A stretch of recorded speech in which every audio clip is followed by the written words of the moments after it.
ሊሆን ይችላል ለግማሹ ደግሞ የመዘመር ጸጋ ሰጥቶት ሊሆን ይችላል ስለዚህ ሐዋርያው ቅዱስ ጳውሎስ በሮሜ መልእክቱ በምዕራፍ 12 ቁጥር 6 ላይ ሲናገር እንደተሰጠን ጸጋ ልዩ ልዩ ስጦታ አለን ይላል ካለ በኋላ ለምሳሌ ዳዊት ንጉሠ እስራኤል ከተሰጡ 7 ሀብታት መካከል አንዱ ሀብተ ዝማሬ ወይም ደግሞ ሀብተ በገና እንደነበረ በዚህ በመዝሙር 115 ቁጥር 8 ላይ ሆሴዕ 14 ቁጥር 2 ላይ እነዚህ ከበገና ጋር ቅዱስ ዳዊት ያለውን ሁኔታ ማወቅ ለመረዳት እንችላለን ማለት ነው።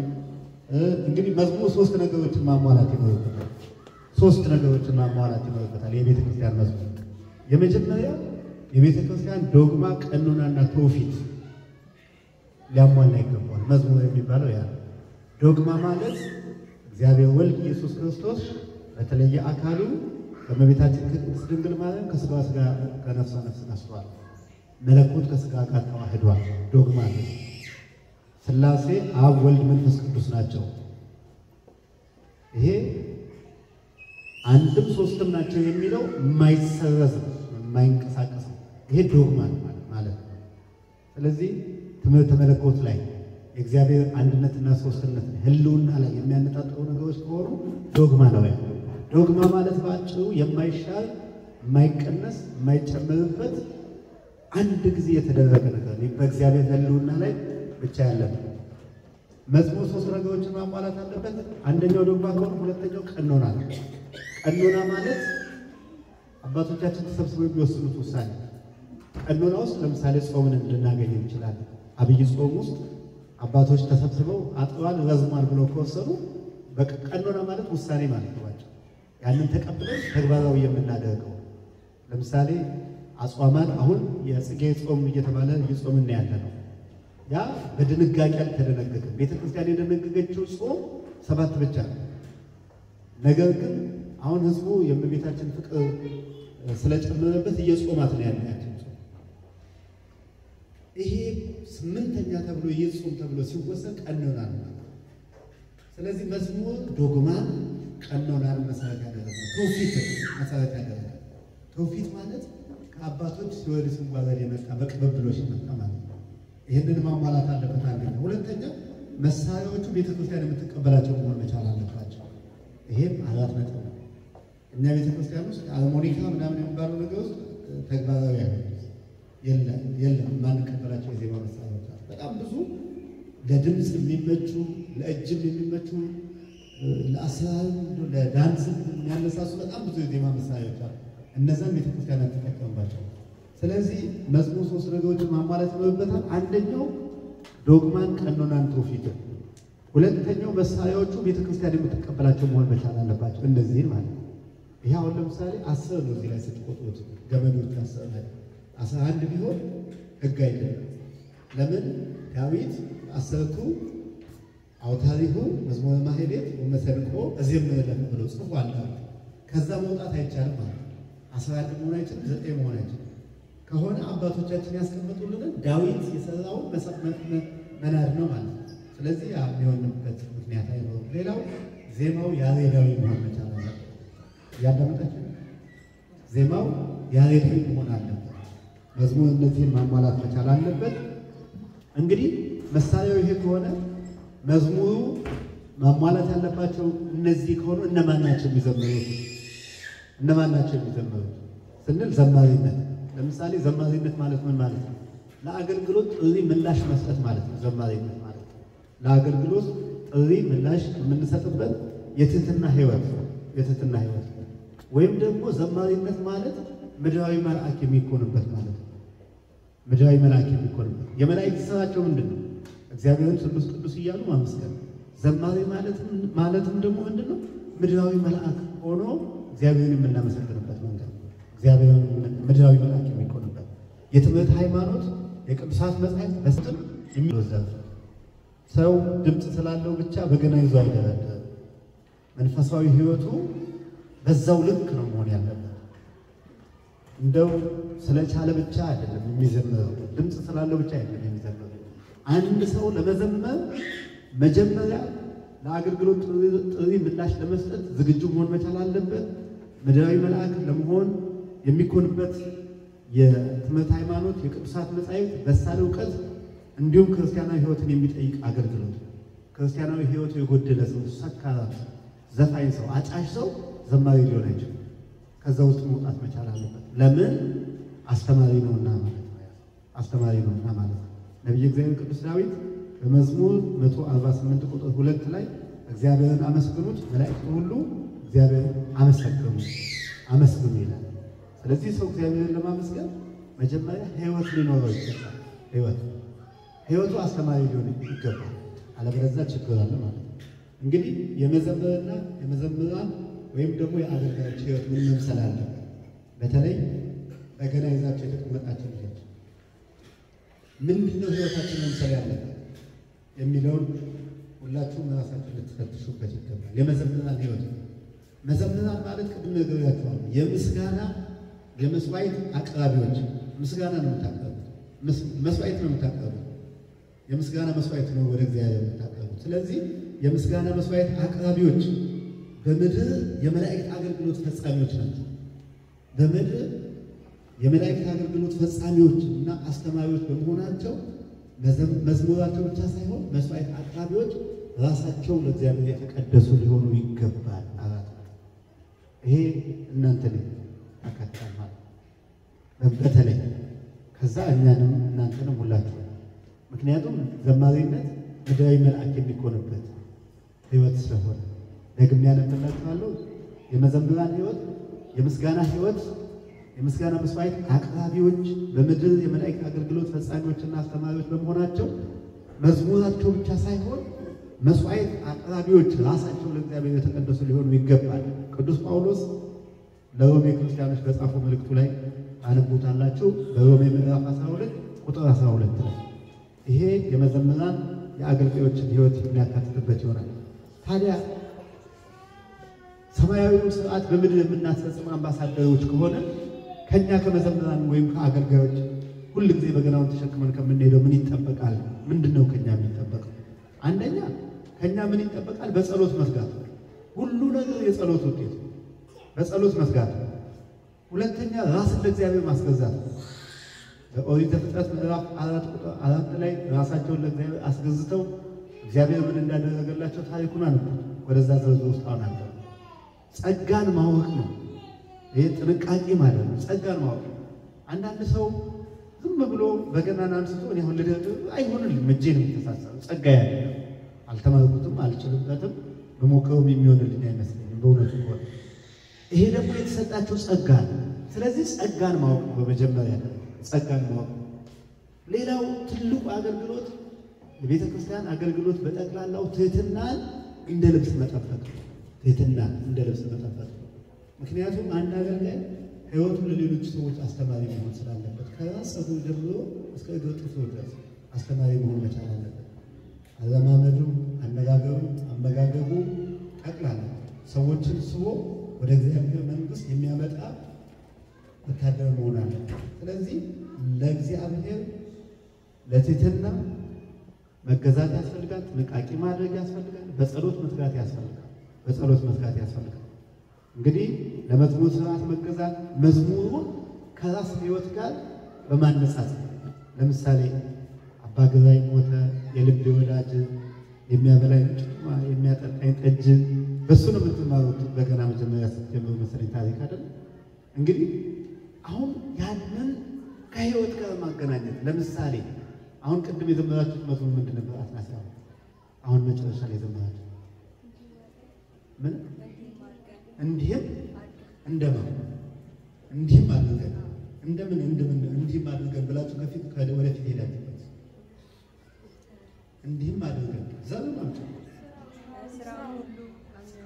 ስራውን ሁሉ ካመንን አምነን እናምናለን ዳግም ይመጣል ብለን ነው አሁን የዘመረው። ይሄንን መዝሙር መዘመር ብቻ አይደለም፣ ይሄንን መዝሙር ከራስ ሕይወት ጋር ማገናኘት። ለምሳሌ ብዙ ጊዜ የበገና ዝማሬ የሕይወት ነው።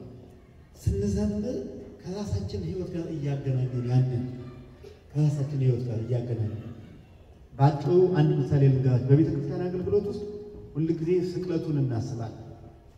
ተዘከረነ እግዚኦ በውስተ መንግሥትከ በከመ ተዘከርኩ ለፈያታዊ ዜማን እንዘሃሎ ከዲበፀ መስቀል ቅዱስ ያልሽ ቤተክርስቲያን ልክ ስትዘምር ልክ ያ ፈያታዊ ዜማንና ፈያታዊ ዘጸጋም የትኛው ነው ያለውት ብለን ቀራንዮ ላይ ዕለቱን ቁጭ ብለን ቦታችንን በቃ ያንን ወንበዴ እንደጠበቀው እንዳሻገርከው እኔንም የዛን ሕይወት ስጠኝ ብለን ቶሎ ብለን ስለሱ መዘመር ድምጽ ስላለን ማዜም አይደለም ያንን ሕይወት ከኔ ሕይወት ጋር አድርጌ በከመ ተዘከርኩ ለፈያታዊ ዜማን በቀኝ ያለውን ያንን ክፉ ያንን ወንበዴ እንዳሻገርከው እኔንም አሻገረኝ ብዬ ከመዝሙሩ ጋር ከቅዳሴው ጋር ራሴን ቶሎ ከዛ ማገናኘት አለብን።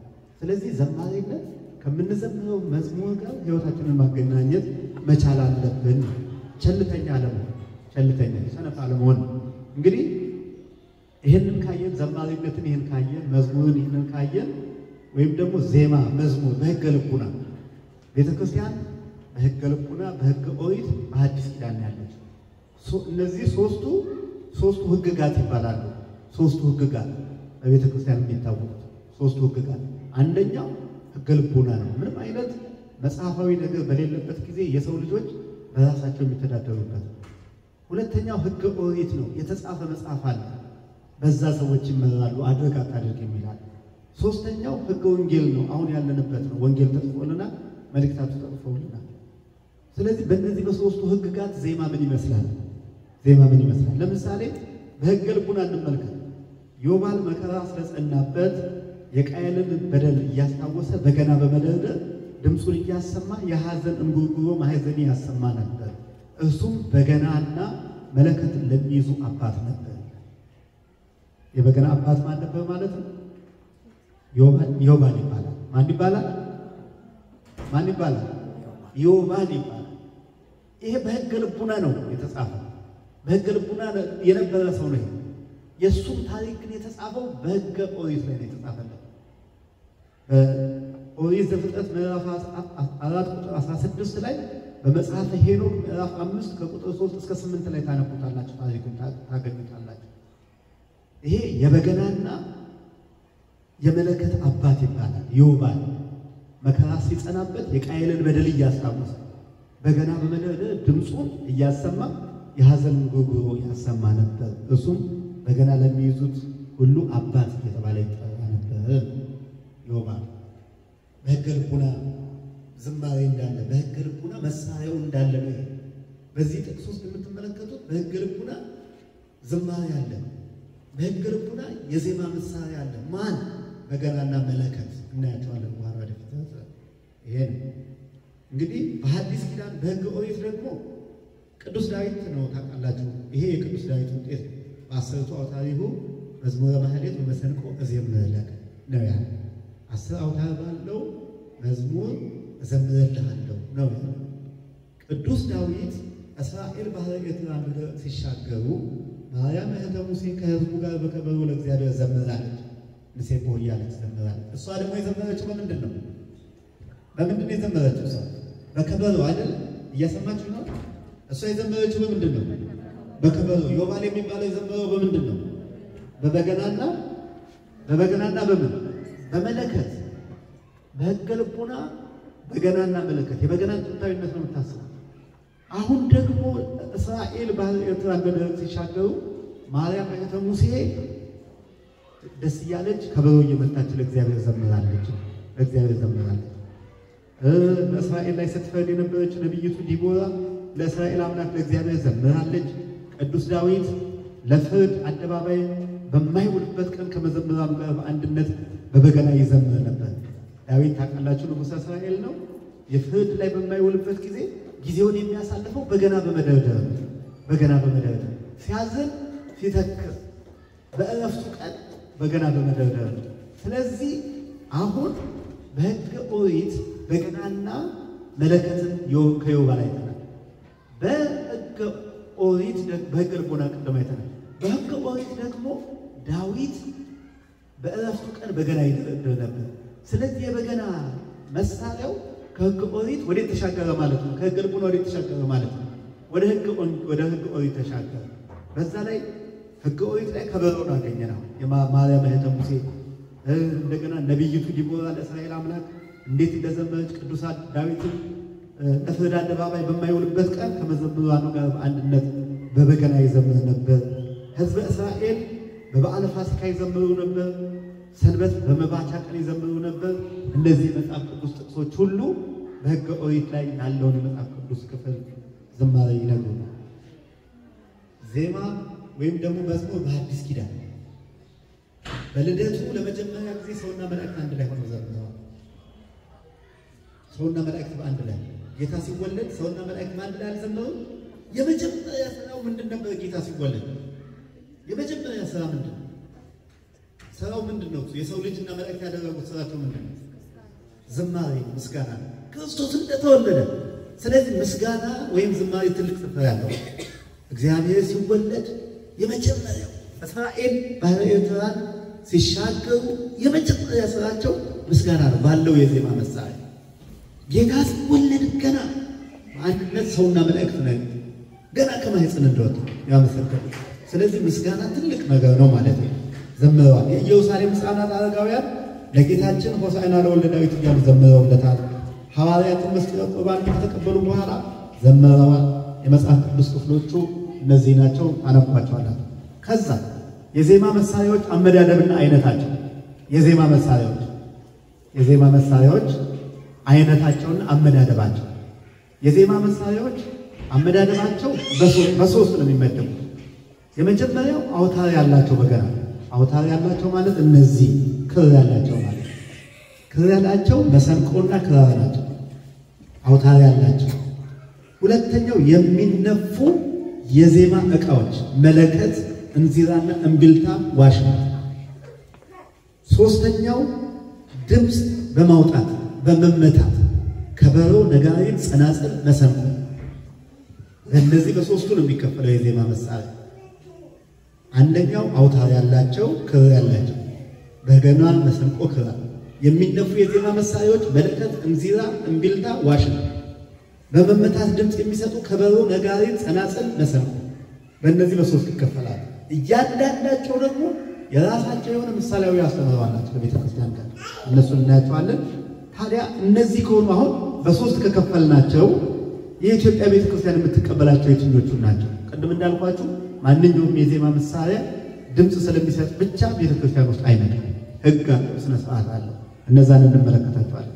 የኢትዮጵያ ቤተ ክርስቲያን የምትጠቀምባቸው የዜማ መሳሪያዎች መቋሚያ፣ ጸናጽል፣ ከበሮ፣ መሰንቆ፣ ክራር፣ ዋሽንት፣ እንዚራ፣ በገና ናቸው። እነዚህ ናቸው። እነዚህ የዜማ መሳሪያዎች ደግሞ በሁለት ነው የሚከፈሉት። አንደኛ የውስጥና የውጭ። ቤተ ክርስቲያን ውስጥ የምትመለከቱት አገልግሎት የሚሰጡት የዜማ መሳሪያዎች በተለይ በዋናነት የሚሰጡት ሶስቱ ናቸው። መቋሚያ፣ ጸናጽል፣ ከበሮ አይደለም? መቋሚያ፣ ጸናጽል፣ ከበሮ ናቸው። እነዚህ የውስጥ አገልግሎት የሚሰጡ ናቸው። ለቤት እና ለአደባባይ የሚውሉት በገናን ጨምሮ ደግሞ በውጪ አገልግሎት የሚሰጡ ናቸው። ማለት በቤተ መቅደስ ውስጥ ግን አገልግሎት አይሰጡም ማለት አይደለም። ይበልጥ ግን አገልግሎት የሚሰጡት የተሰራላቸው ለውጪ ነው። የውስጡን አገልግሎት በቅዱስ ያሬድ ዜማ ነው አገልግሎት የሚሸፈነው። ስለዚህ የውስጥና የውጪ ናቸው ማለት ነው። መቋሚያ እንደምትመለከቱት ይሄ ትምህርታዊ እንትን አለ። መቋሚያ ቆመ ከሚለው የግዕዝ ግስ ሲወጣ ሲሆን ትርጉሙም ተነሳ፣ ቀጥ አለ ማለት ነው። ዝም ብሎን ስለደከመን ብቻ ወገባችንን ለማሳረፍ የምንጠቀምበት አይደለም። መቋሚያ አስቀድሞ በብሉይ ኪዳን ዘመን የነበረ ይህች በእጅ ያለችው ምንድናት አለው ሙሴን በትር ናት። እንግዳው ጣላት አለው ባህረ ኤርትራ ላይ ከፍላለች። ኃይለ እግዚአብሔር ያላት ረድኤተ እግዚአብሔር ያላት ናት ማለት ነው። ምሳሌያዊ አስተምህሮም መቋሚያ ለአዳም የተሰጠው የተስፋ ቃልና የዕፀ መስቀል ምሳሌ ነው። ለትከሻ መያዙ ጌታችን መድኃኒታችን ኢየሱስ ክርስቶስ መስቀሉን ተሸክሞ በተራራ ላይ ለመሰቀል መሄዱ። ብዙ ጊዜ ቤተ ክርስቲያን ውስጥ አይታችኋል። መቋሚያ አባቶች እንደዚህ ይዘው ወዲያ ወዲህ እንደዚህ ሲሉ ምን ማለት ነው? ያ የጌታ መንገላታቱን ነው የሚያሳየው። ወደዚህ ሲመጣ ሲያስረግጡ መቋሚያውን እንደዚህ ይዘው ወዲያ ወዲህ የሚሉት የተሸከሙት የጌታ ምሳሌ ነው። እቺ መቋሚያ የመስቀል ምሳሌ ነው። መስቀሉ ደግሞ የተገኘው ከጌታ ነው። ስለዚህ ጌታ መስቀሉን ይዞ አንዴ በግራ በዚህ ሲገፉ አንዴ በዚህ ሲሄድ መከራ እንዳየ ሁሉ በዝማሬ ውስጥ በዛ በቃል እግዚአብሔር ውስጥ የጌታ መከራ እየታወሰ ወደዚህ ይመጣል። ምክንያቱም ምስጋና የሚፈጽሙ ሰዎች ምድራዊ መላእክት ስለሆኑ ሰማያዊ ሥርዓት በምድር የሚያመጡ ሰዎች ስለሆኑ ያንን ለማምጣት ወደዚህ ይላሉ ማለት ነው። መቋሚያዋ የመስቀል ናት። መሸከሟ ጌታ መስቀሉን እንደተሸከመ ወደዚህ ማለታቸው ሲያሸበሽቡ ደግሞ የጌታ መከራውን በማሰብ ነው። መስቀሉን መሸከሙ ደግሞ የመከራውን ምሳሌ በማሰብ ነው። ሁለተኛው ጸናጽል ነው። ቅድም እንዳልኳችሁ ጸናጽል በቁሙ ሻኩራ ቃጭል ማለት ሲሆን ይህ ቅርጽ ነው ያለው።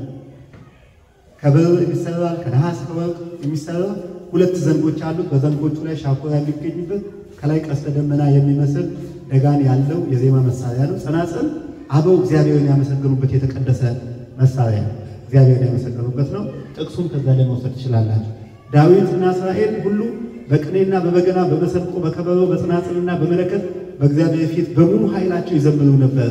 መዝሙር 15 ቁጥር 5 ላይ ድምፁ መልካም በሆነ ጸናጽል አመስግኑት ይላል። ጸናጽል ማለት ይሄ ምንድነው? ምሳሌያዊ ያስፈልገው ምንድነው? ጸናጽል በግራና በቀኝ የምታያቸው ሁለት ግድግዳዎች አሉ። እነዛ ሁለት አንድ መያዣ አለው፣ እንደገና ደጋን አለው፣ ላይ ደግሞ መስቀል አለች። ውስጥ ሁለት ሽቦዎች አሉ። 5 ፍሬዎች ናቸው ውስጥ ያሉት። እነዛ ወደዚህ ሲሄዱ ድምጽ ይሰጣሉ። ምንድነው እሱ? የነዛ ምሳሌያዊ አስተምሮ በግራና በቀኝ ያሉት ሁለቱ አምዶች የሁለቱ ኪዳናት ሁለቱ ኪዳናት የሚባሉት ምንና ምን ናቸው? የሚነግር አዲስ ኪዳንና ሁለቱ ኪዳናት ይባላሉ። እነዚህ ሁለቱ ምሰሶች የብሉይ ኪዳንና የሐዲስ ኪዳን ምሳሌዎች ናቸው። ብሉይ ኪዳን ኦሪት ዘፍጥረት ላይ ይጀምራል። ሐዲስ ኪዳን ዮሐንስ ራእይ ላይ ይጀምራል። እቺ ጸናጽል ከብሉይ ኪዳን ጀምራ ሐዲስ ኪዳን ላይ ነው የምትጨርሰው። ትምህርታዊ ምሳሌ በደንብ ተከታተሉ። ሁለቱ በግራና በቀኝ ያሉት ሁለቱ አምዶች የሁለቱ ኪዳናት የብሉይና የሐዲስ ኪዳን ምሳሌ ልብ በሉ። ሁለቱ ጋድሞች በውስጥ ያሉ ሁለቱ ጋድሞች አሉ። እነዚህ አምዶች መካከል የሚዘረጋው ሻኩራዎችን የሚይዙ ሁለት ጋድሞች አባታችን ያዕቆብ በፍኖተ ሎዛ ተኝቶ መላእክት ሲወጡበት ሲወዱበት ያያት የብርሃን ምሳሌ። እችን ቤታችሁ ገብታችኋል። አባታችን ያዕቆብ በፍኖተ ሎዛ ተኝቶ መላእክት ሲወጡበት ሲወዱበት ያያት የብርሃን ምሳሌዎች ናት። እቺ እዛ ላይ ድምጽ ይሰማ ነበር። እነዚህ ሽቦዎች ላይ ድምጽ የሚሰጡ ውስጥ ሻኩራዎች አሉ። ልብ በሉ፣ ምሳሌ ነው። ሻኩራዎቹ እንደዚህ ስታደርጉት ድምጽ ይሰጣል አይደል? እነዛ ሻኩራዎች ድምጽ የሚሰጡት የቅዱሳን መላእክት ምሳሌ ናቸው። ድምጽ ቅዱሳን መላእክት ስራቸው ምንድነው ብያቸዋለሁ ቅድም። ነገር ምንድነው ቅዱሳን መላእክት ስራቸው? ምስጋና ደግሞ ድምጽም ምን አድርጎ ነው? ከፍ አድርጎ አሰምቶ አይደለም? ስለዚህ በጽናጽል ውስጥ ያሉት እነዛ ድምጽ ነው የሚሰጡት። ስለዚህ ያቺ ድምጽ የቅዱሳን መላእክት ምሳሌ ናት። ወደዚህ ስታደርጉት ጽናጽሉ ታች ይመጣል። ወደዚህ ስታደርጉት እንደ ተንገላታ ነው ድምጽ የሚሰጠው ያለ ማለት። ቅዱሳን መላእክትም እግዚአብሔርን ሲያመሰግኑ ያለ እረፍት ነው የሚያመሰግኑ። ልብ በሉ። የሻኩራዎቹ ቁጥር 5 ከሆነ የአምስቱ አዕማደ ምስጢር ምሳሌ ነው። ብዙ ጊዜ 5 ፍሬ የሚደረገው እዛ ጋር የምትመለከቷት እዚህ ውስጥ ያሉት ማለት ነው። ይሄ 5 ከሆነ የአምስቱ ኪዳናት ምሳሌ ሊሆን ይችላል። የአምስቱ አዕማደ ምስጢር ሊሆን ይችላል። 6 ከሆነ ደግሞ የስድስቱ ቃላት ወንጌል ሊሆን ይችላል። 7 ከሆነ የሰባቱ ምስጢራተ ቤተክርስቲያን ሊሆን ይችላል። ድምጽ የሚሰጡት በዛ ውስጥ ነው ቤተክርስቲያን የምትገለገለው በምስጢራተ ቤተክርስቲያን ውስጥ ስለሆነ ያን። ሌላው ሁለተኛው ከበሮ። አሁን ስታዩት ብሎ ተራ ነገር ይመስላል። ትልቅ አስተምህሮ አለው ከበሮ። ከእንጨት ፍልፍል ወይም ከብርና ከከብት ቆዳ የሚሰራ ዙሪያውን ሱቲ ጨርቅ የለበሰ ጥልፍልፍ ጠርፍ የታሰረበት አፉ ሰፊ በአንድ በኩል ጠባብ ያለው ቅርጽ በውስጡ ደግሞ ከ5 እስከ 7 ጠጠሮች ያሉበት የዜማ መሳሪያ ውስጡ ድንጋይ አለበት። እዚህ ከበሮ ውስጥ ድንጋይ አለበት። እንዴት ስታደርጉ የሚንከባለሉ ድንጋዮች አሉበት። ለምንድን ነው እዛ ውስጥ ድንጋይ ያደረጉት አባቶቻችን? ምንድነው ምሳሌያቸው? ምንድነው እሱ እዛ ውስጥ ያስገባቸው? ምሳሌያዊ አስተምህሮ ምንድነው ስትሉ ከበሮ የጌታችን የኢየሱስ ክርስቶስ ምሳሌ ነው። አጭሩ ለምንድነው ለጌታ ምሳሌ የተሰጠው? ልብ በሉ። የጌታችን የመድኃኒታችን ኢየሱስ ክርስቶስ ምሳሌ ነው። ሰፊው ክፍል ጌታችን ኢየሱስ ክርስቶስ በመለኮቱ በሁሉም ቦታ ሙሉ መሆኑን ይገልጻል። ያ ሰፊው በሁሉም ቦታ ሙሉ በዚህ ቦታ ሊገደብ የማይችል መሆን አባቶቻችን የሰጡት ምሳሌ የመላ መሆኑን ነው። ጠባቡ ክፍል አምላክ በሰውነቱ በአጭር ቁመት በጠባብ ደረት ትስብእት ማለት ስጋ ከመለኮት ጋር መዋሃዱ በአጭር ቁመት በጠባብ ደረት መወሰኑ በማን የተወሰነ? ያ በእመቤታችን አይደለም?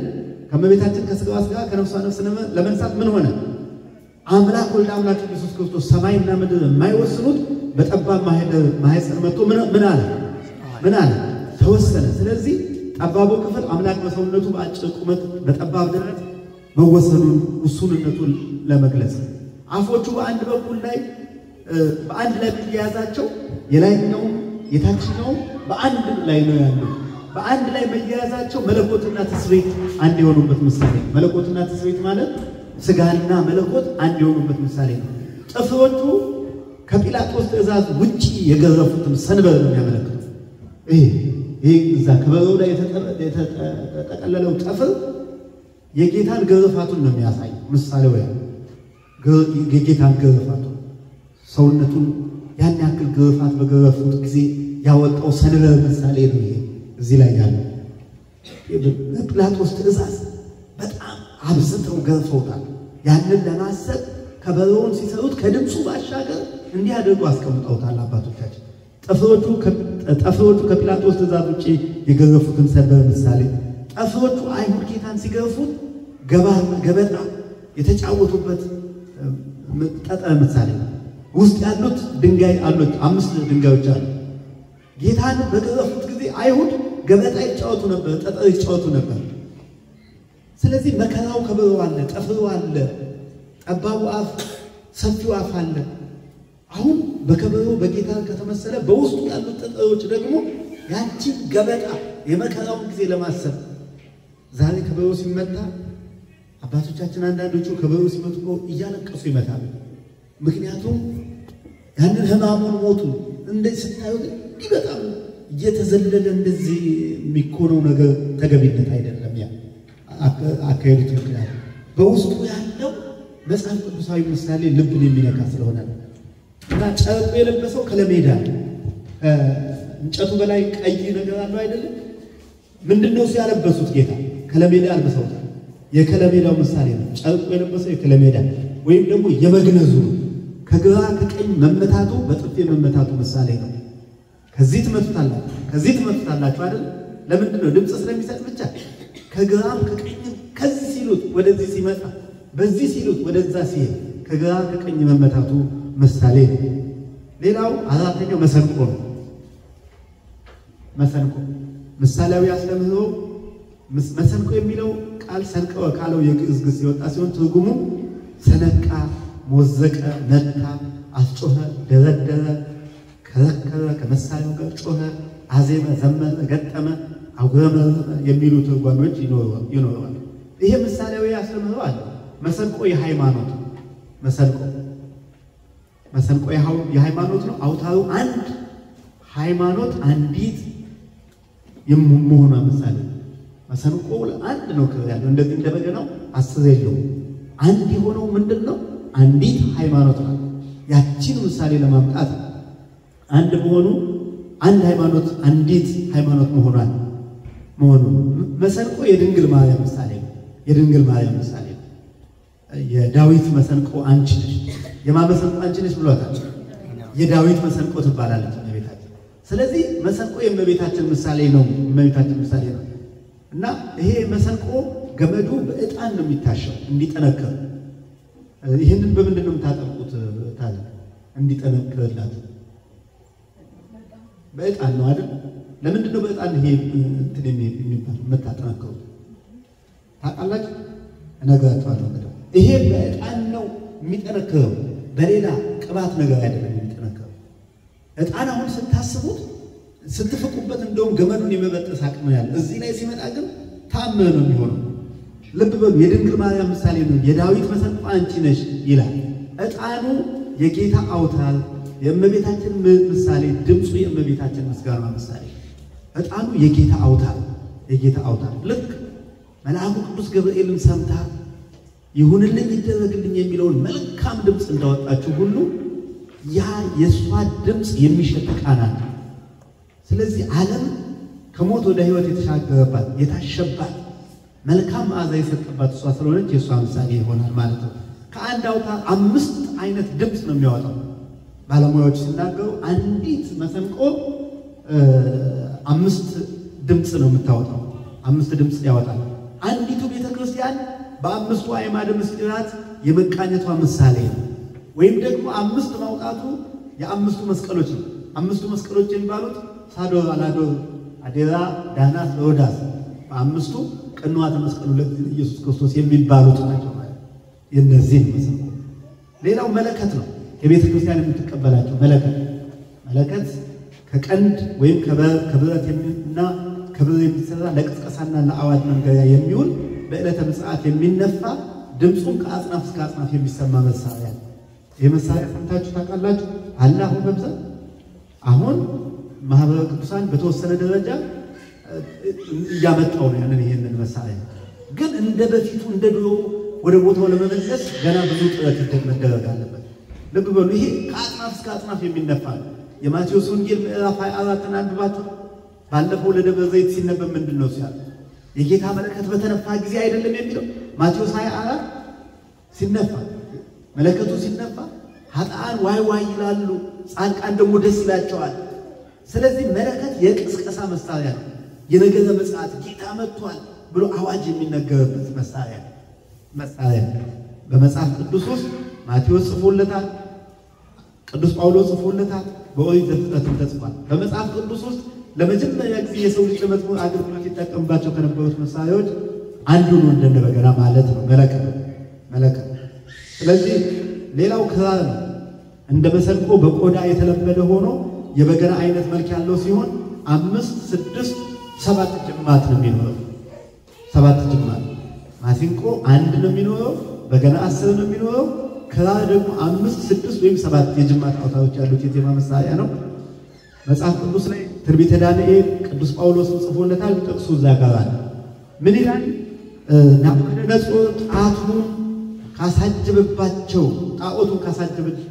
መሳሪያዎች አንዱ ክራር ነበር ይላል ማን ናቡከደነፆር ለጣዖቱ ተጠቅሞበታል በአንድ ወቅት ላይ ግን የቤተ ክርስቲያን መሳሪያ መጽሐፍ ቅዱስ ላይ የተቀመጠበት ምክንያት የዜማ መሳሪያ መሆኑን ለመግለጽ ነው እንግዲህ ሌላው ዋሽንት በፊት በእረኝነት ላይ ምናምን ይያለን ገደል ላይ ቁጭ ብለን ያንን እንለው ነው ደስ ይላል ድምጹ ምሳሌያዊ አስተምህሮአለው ዋሽንት ከቀርከሃ ከሸምበቆ ወይም ከብረት የሚሰራ የዜማ መሳሪያ ነው መጽሐፍ ቅዱሳዊ ትምህርት አለ በትንቢተ ዳንኤል ላይ በአንደኛ ቆሮንቶስ ላይ ተጠቅሶ እናገኘዋለን ምሳሌያዊ አስተምህሮ ዋሽንት የጌታ ምሳሌ የወንጌል ምሳሌ የምን ምሳሌ ነው እየሰማችሁ ነው ዋሽንት የወንጌል ምሳሌ ነው መልካም ድምጹ ልቡናን እንደሚመስል ደስም እንደሚያሰኝ ወንጌልም እግዚአብሔር ነገሰ ዲያብሎስ ተሻለ የሚለውን ደስ የሚያሰኝ የምስራች ድምጽ ታሰማለችና ዋሽንት የጌታ ምሳሌ ይሆናል ወንጌል ስትማሩት ደስ አይልም ስትማሩት ለቱን ትላላችሁ ወይኔም እንደዚህ ብሆን ትላላችሁ ከዚህ ስትወጡ ግን ትረሱታላችሁ ወንጌል እግዚአብሔር ነገሰ ዲያብሎስ ተሻለ ስትል ደስ ትላለች ዋሽንትም እንደዛው ደስ ያሰኛል ስለዚህ እነዚህ ቀዳዳዎቹ 4 ከሆኑ የአራቱ ወንጌላውያን የማቴዎስ የማርቆስ የሉቃስ የዮሐንስ የአራቱ ወንጌላውያን 5 ከሆኑ የአምስቱ አዕማደ ምስጢራት 7 ከሆኑ 6 ከሆኑ የስድስቱ ቃላት ወንጌል ምሳሌዎች ይሆናሉ በብዛት ግን አገልግሎት ላይ የሚውለው 6 ቀዳዳ ያለው ዋሽንት የስድስቱ ቃላት ወንጌል ምሳሌ ነው ሌላው እንዚራ ነው እንዚራ ቤተክርስቲያን ከምትጠቀምበት የዜማ መሳሪያ አንዱ ነው አሁን ጠፍቷል አታገኙት በየትኛውም ቦታ ላይ ምናልባት ማህበረ ቅዱሳን ጥናት እየተሰራበት እንዳለ ሰምቻለሁ ወደ ቦታው ለመመለስ እንዚራ በእስትንፋስ የሚነፋ ወይም በእጅ የሚመታ የሚደረደር ንዋየ ማህሌት ነው በከበሮ እንዚራ ሁለ በጉርቂ ይላል ማህሌተ ጽጌ ላይ ታላቁ ሊቅ አባ ጊዮርጊስ በጋስጫ በተናገረው እንዚራ ሁለ በጉርቂ እለይ ነፈው እንዚራተ እያለ ይናገራል ኢሳይያስም በምዕራፍ 5 ቁጥር 12 ላይ የተገለጸው የመዝሙር መሳሪያ እንደሆነ ይናገራል የትንቢተ ኢሳይያስ መጽሐፍ አንድምታም እንዚራን በገና ብሎ ይፈታል ምክንያቱም የመመሳሰል ባህሪ ስላላቸው በገና ብሎ ይፈቷል። ወበእንዚራ ያለውን በገና ብሎ ፈቶታል። እንዚራ አሁን ላይ ስለጠፋ መልኩ በብዛት አይታወቅም፣ ግን እችን አግኝቻታለሁ። ሌላው በገና ነው። እዚህ ሁላችሁም እሱን ይዛችሁት ከምሳሌው ጋር ከኔ ጋር ትጓዛላችሁ። በገና ነው። በገና ስነ ቃላዊ ትርጉሙ በገን ነው። በገን ምን አለ ነው? ነገሩ ምን አለ ነው? በገና ነገ ድምጻችሁ በገነ። በገነ ማለት ምን ማለት ነው? አማርኛ በገነ ማለት ምን ማለት ነው? ተቃጠለ እኮ ነው። አረረ በገነ በገነ ነው ብላችሁ አታውቁ? በገነ አደረቀ፣ አቃጠለ፣ አነደደ ማለት ሲሆን 10 አውታሮች አሉት። አውታር ማለት ጅማቶቹ ማለት ነው።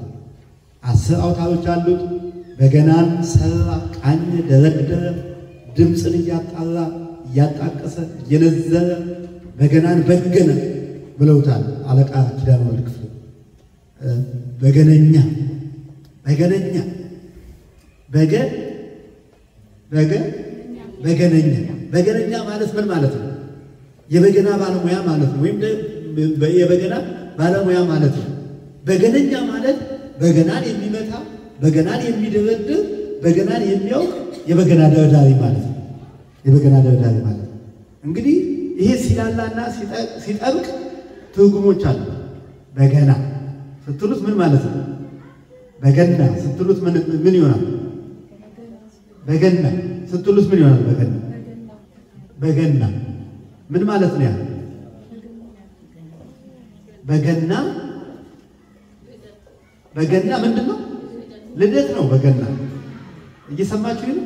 በገና ሲላላ ይወላችሁ ነዘረ፣ መታ፣ ደረደረ፣ መታ ማለት ነው። ሲጠብቅ ደግሞ ነደደ፣ ተቆጣ ያሰኛል። ቅድም ብያችኋለሁ፣ በገነ ብያችኋለሁ።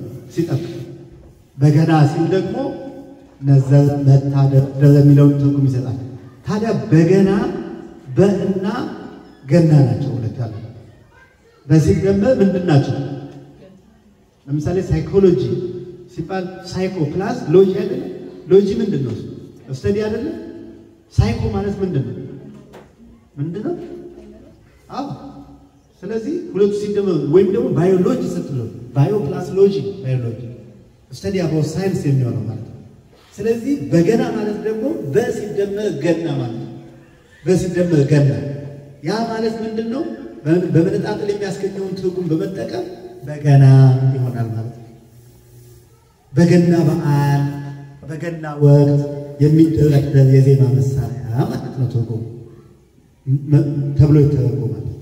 በገናን በገነ ማለት ደረደረ ማለት ነው። ቅድም ነግሬያችኋለሁ። እንግዲህ በገናና መጽሐፍ ቅዱሳዊ ትእዛዞች አሉ። መጽሐፍ ቅዱሳዊ ትእዛዞች አሉ። በበገና ሀብተ መንፈስ ቅዱስ እንደሚሰጥ ትልቅ ታሪካዊ ትምህርት እንዳለው በገና ትልቅ የፈውስ የዜማ መሳሪያ እንደሆነ በተጨነቃቸው ጊዜ አባቶች በጣም ብዙ ሀብት ያገኙበት በገናን የሚመቱ ሰዎች መንፈሳውያን እንደሆኑ ጽሙዳን እንደሆኑ በጣም ራሳቸውን የሰበሩ ሰዎች እንደሆኑ ከበገና ታሪክ ላይ ማወቅ ይቻላል። በቃ ከመንፈስ እግዚአብሔር ጋር ለጭንቀት ትልቅ መፍትሄ እግዚአብሔር በሚያውቀው ነው ማለት ነው። ያን ቁጭ ብላችሁ ስትደረድሩት ወስዶ ጽርሐ አርያም ነው የሚከታችሁ በገና። ስለዚህ ትልቅ መጽሐፍ ቅዱሳዊ ትእዛዝ ካላቸው የዜማ መሳሪያዎች አንዱ ነው። ለምሳሌ ነብዩ እግዚአብሔር ቅዱስ ዳዊት በመዝሙር 32 ወይም 33 ቁጥር 2 ላይ ምን ይላል? እግዚአብሔርን በመሰንቆ አመስግኑት ይላል። እግዚአብሔርን በምን አመስግኑት? በመሰንቆ። ለዛው በመሰንቆ ብቻ ሳይሆን 10 አውታር ባለው በገና ምን በሉለት ይላል? ዘምሩለት። ተመልከቱ፣ ታያችሁ። ቀጥታ ትእዛዝ ነው። ዘምሩለት ነው። ዘምሩ ለእግዚአብሔር በመሰንቆ ነው። ለእግዚአብሔር በመሰንቆ ዘምሩ። በ10ቱ አውታር መዝሙር ማህሌት ወመሰንቆ ዘምሩለት ይላል። አቤቱ አምላኬ በበገና አመሰግንሃለሁ አለ። ደግሞ ተመለሰና ቅድም ዳዊት ዘምሩለት ነው ያለው። አሁን ደግሞ አቤቱ አምላኬ ጌታ ሆይ አመሰግንሃለሁ አለ። በምንድን ነው አመሰግነው አለ ዳዊት? በበገና። በምንድን ነው? በበገና ዘምርልሃለሁ ነው። ሌላው መዝሙር 48 ቁጥር 5 ላይ ለእግዚአብሔር በገና ደርድሩለት ትእዛዝ ነው። ደርድሩለት። እናንተ እድለኞች ናችሁ። እቺን ያዛችሁ ሀብተ ዳዊት ያለባችሁ። ሀብተ ዳዊት ደግሞ ቀላል አይደለም ነው። እግዚአብሔር ያሳድርባችሁ። ሀብተ ዳዊት ለእግዚአብሔር በገና ደርድሩለት። መዝሙር 32 ቁጥር 33 ላይ አሁንም እግዚአብሔርን በመሰንቆ አመስግኑት፣ አሰር ባለው በገና ዘምሩለት። ትእዛዝ ነው። የእግዚአብሔር ትእዛዝ እየፈጸማችሁ ያላችሁ ልጆችን በሀብተ መንፈስ ቅዱስ ከሚያሳድጉት ትልቁ አገልግሎት በገና መንፈሳዊያን ያደርጋቸዋል። መንፈሳቸውን ይቀይራቸዋል። ለቤተሰቦቻቸው ታዛዦች ሆነው እንዲያድጉ ያደርጋቸዋል። ምክንያቱም የዳዊት የአባቶች ከዛ ሲወል ሲዋእፍ መጥቶ እላቸው ላይ ካቀረበባቸው መንፈሳዊያን ነው እና መታደል ነው በእውነት እኔ እንትኑ በጣም ብዙ ምስጢር ያለው ስለሆነ ማለት ነው። ስለዚህ አስር አውታር ባለው በገና ዘምሩለት አለ ቅዱስ ዳዊት። አሁን ይሄ ምሳሌያዊ አለው ያንዳንዱ እዚህ ላይ አሁን አትራስ ያያዘች ሁላችሁም ያዛችሁት ምሳሌያዊ ያስቀምጠዋል። ቀንበር አለ። ቀንበር የትኛው ነው ቀንበር? ቀንበሩን የሚያሳይ ነው። የትኛው ነው ቀንበር? ታምር ጎበዝ ቀንበር እችን እያንዳንዷን ማወቅ አለበት። ቀንበር የአሃዚ ሁሉ እግዚአብሔር ልዕልና ምሳሌ። መቃኛው የትኛው ነው? መቃኛው የትኛው? ሳሙኤል የትኛው ነው መቃኛው? እሱ ይሄ የመንፈስ ቅዱስ በመንፈስ ቅዱስ ነው የሚመሰለው። ዓለምን የሚቃኘው ማን ነው? እየተከታተላችሁ ዓለምን የሚቃኙት ማን ነው? ማን ነው የሚቃኘው ዓለምን? መንፈስ ቅዱስ ነው የሚቃኘው። እያንዳንዳችንን የዕለት ውሏችንን የሚቃኘን ማን ነው? መንፈስ ቅዱስ ነው። ሰው መንፈስ ቅዱስ ከተለየው እኮ ሞተ ማለት ነው። ለሰከንድ መንፈስ ቅዱስ አይለየም። ስለዚህ ያ የመንፈስ ቅዱስ ነው። ለምሳሌ ጌጥ አለው። ጌጡ የትኛው? እሱ ጎበዝ ጌጡ አለ። ጌጡ ወይም ደግሞ መስቀለ ቀን፣ በግ፣ አውታር የአስርቱ ትእዛዛት ምሳሌ። አውታሩ የአስርቱ ትእዛዛት ምሳሌ ገመዱ ማለት ነው። አውታሩ አስርቱ ትእዛዛት አሉ አይደል? ምን ናቸው እነዚህ የአስርቱ ትእዛዛት? ንገሩኝ። ምን ናቸው እነዚህ አስርቱ ትእዛዛት? አትስረቅ፣ አትግደል፣ አታመንዝር፣ እንደዚህ አታድርግ፣ እንደዚህ የሚሉት አሉ። የነዛ ትእዛዛት ምሳሌ ነው ይሄ። ውስጡ ያሉት ገመዶች መስቀሉ አለ። መስቀሉ ቤትና ቤት ነው ያለ። ቤትና ቤት ነው ያለ። በዳርና በዳር። ይሄ መስቀል እግዚአብሔር ለሰው ልጆች ፍጹም ፍቅሩን የገለጠበት ነው። መስቀሉ ከታች ነው የተደረገ ነገሩ እያሳያችሁ ዘው አድርጌላችሁ። መስቀሉ ከታች ነው ያለ። መስቀሉ ኬት ነው ያለ? መስቀል ሁሉ ጊዜ መሆን ያለበት ኬት ነው? ቤተ ክርስቲያን ተሰርቶ መጨረሻው ጉልላት ላይ የሚደረገው ምንድነው? የሰው ልጅ እንደተጠመቀ አንገቱ ላይ የሚታሰርለት ምንድነው? መስቀል ነው። ስለዚህ መስቀል እግዚአብሔር ለሰው ልጆች ፍጹም ፍቅሩን የገለጠበት በቃ ትልቁ የማዳን ስራውን የፈጸመበት ነው። መስቀል ራሱን አሳልፎ የሰጠበት ለሰው ልጆች ሲል ፍጹም ፍቅሩን የገለጠበት። ስለዚህ በመስቀል የታጀበ በመንፈስ ቅዱስ የተቃኘ እናያቸዋለን እያንዳንዳቸው። ሌላው ቀርነ በግ አለ። ቀርነ በግ የትኛው ነው? ቀርነ በግ ቀርነ በግ የትኛው? ቀርነ በግ ትክክል ነው። ቀርነ በግ ሊቀሰዩ አባታችን እየነገሩ አዎ። ስለዚህ ቀርነ በግ አለ። የበግ ቀንድ ማለት ነው ቀርነ በግ። ይሄንን ዝርዝሩን ለማግኘት አንደኛ ሳሙኤል ምዕራፍ 16 ቁጥር 6 ላይ ታገኙታላችሁ። ሌላው የቀኝ ምሰሶ አለ። የቀኝ ምሰሶ የትኛው? የቀኝ ምሰሶ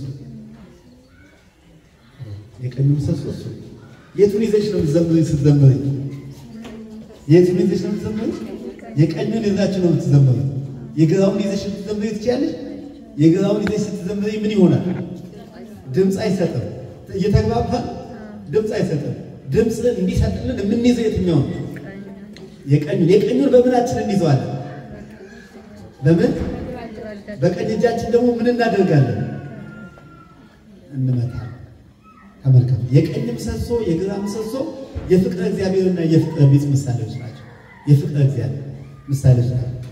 ገመዱ ከበግ አንጀት ወይም ከበሬ ጅማት ታጥቦና ተልጎ ተገምዶ ተወጥሮ ከሩ። አሁን የበግ አንጀት እንደዚህ ሆነ ይበቃል ብላችሁ ታስቡታላችሁ? እግዚአብሔር ሲመጥ መቼም ሊያደርግ የበግ አንጀት ወይም ከበሬት ማታውና ተልጎ ተገምዶ ተወጥሮ ከሮ በግኖና ደርቆ በቁጥር ተቀምሮ የሚሰራ አንዷ ላይ ስንት የበግ አንጀት እንደሚደረግ ተቆጥሮ ተመጥኖ ነው የሚሰራው። እንደዚህ አይደለም የሚሰራው። ያን ሌላው የድምጽ ሳጥን አለ። የድምጽ ሳጥን የትኛው ነው? ድምጹን የሚሰጠው ክሩ እኮ አይደለም። ድምጹን የሚሰጠው የትኛው ነው? የድምጽ ሳጥኑ ነው እዛ ውስጥ ያለው። ይሄ ገበቴ ይባላል። ከአንድ ውስጥ ወጥ እንጨት ተፈልፍሎ ገበቴ ወይም የጣውላ እንጨቶችን በመገጣጠምና የደረቀ ቆዳ ተፍቆና ተዳብጦ በማልበስ የሚሰራ ነው። ይሄ ድምጽ የሚሰጠው የመልአኩ ቅዱስ ገብርኤል ምሳሌ ነው። ተመልከቱ። ቅዱስ ገብርኤል ምን ይዞ ነው ወደ እመቤታችን የመጣው? ንገሩኝ። ምን ይዞ ነው የመጣው? የምስራች። ያ የምስራች የተገለጸው በምንድን ነው? በድምጽ አይደለም የተገለጸው? በምልክት ነው እንዴ ለእመቤታችን የነገረው? ነው እንዴ? በቃል አይደለም የተናገረው? ያ ቃል ደግሞ ድምጽ አውጥቷል እኮ። ትጸንሻለሽ ነው ያለው ድምጽ። ደግሞ ይሄ እንደምን ይሆንልኛል ነው ያለችው።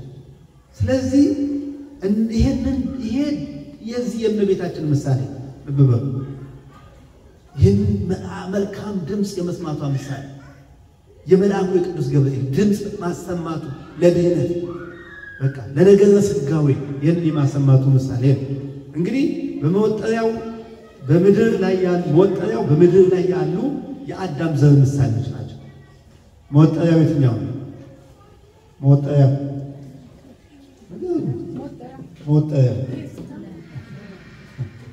የትኛው ታሪክ መወጠሪያው ታቻለ መወጠሪያው በምድር ላይ ያሉ የአዳም ዘር ልጆች ምሳሌ በጭንቀት የሚኖሩት ማለት መወጠሪያውን ስታላሉት ምን ይሆናል? ይላላል። ስታጠብቁት ምን ይሆናል? ይጠብቃል። ስለዚህ የሰው ልጅም ሕይወቱ አንድ ጊዜ ላላ ይሆናል፣ አንድ ጊዜ የሚለው ትርጓሜ ነው የሚሰጠው። እንዚራ ተጋድሎ ላይ ባሉ ክርስቲያኖች የሚመሰል ነው።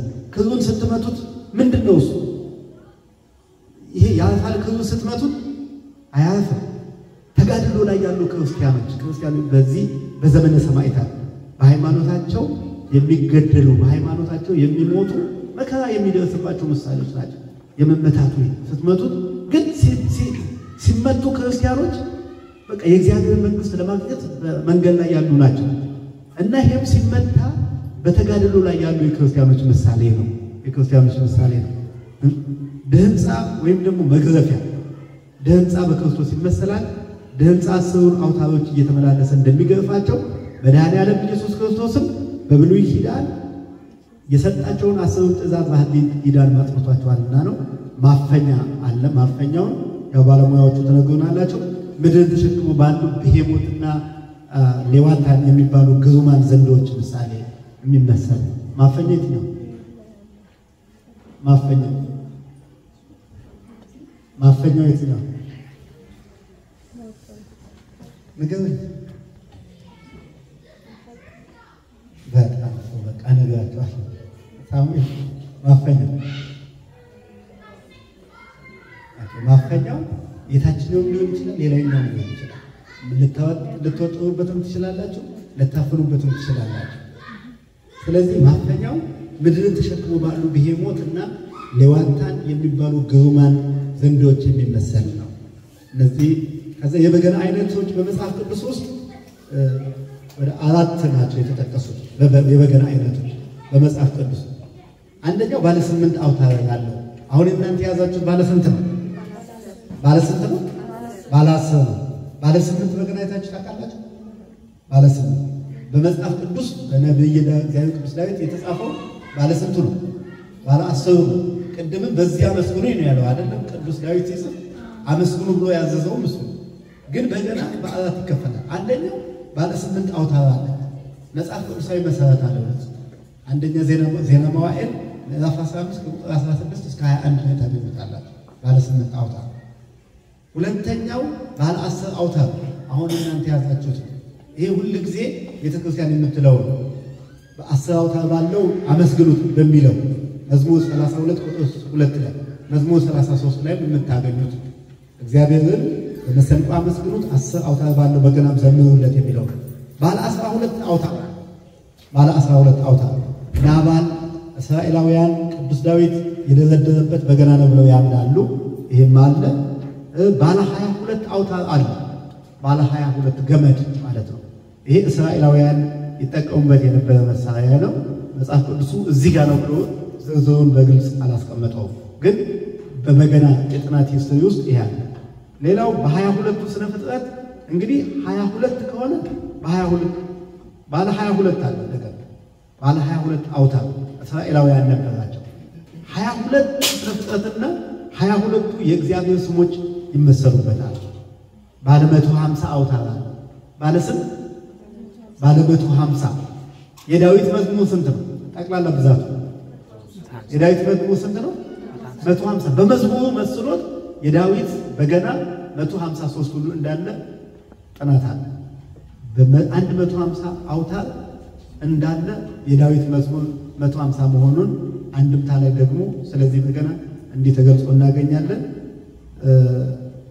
እንግዲህ እነዚህ ናቸው ባጭሩ ቤተክርስቲያን የምንጠቀምባቸው ያንዳንዳቸው የዜማ መሳሪያዎች ሁሉ ከመጽሐፍ ቅዱስ የተገኙና መጽሐፍ ቅዱስ የሰጡ መሆናቸው ለመግለጽ ነው። በይበልጥ የመጽሐፍ ቅዱሱን ጥቅስ እያነሳን ብንመለከታቸው ሰፊ ትምህርት ማግኘት ይቻል ነበር፣ ግን እዛ ላይ ጊዜ መፍጀት ስለሚሆን ለዛሬ እቺን ያክል ከተጠቀምን ይበቃናል። ለቀጣይ እንደዚህ እያደረግን እንመካከርበታለን። ስለነበረ ጊዜ እግዚአብሔር ይመስገን።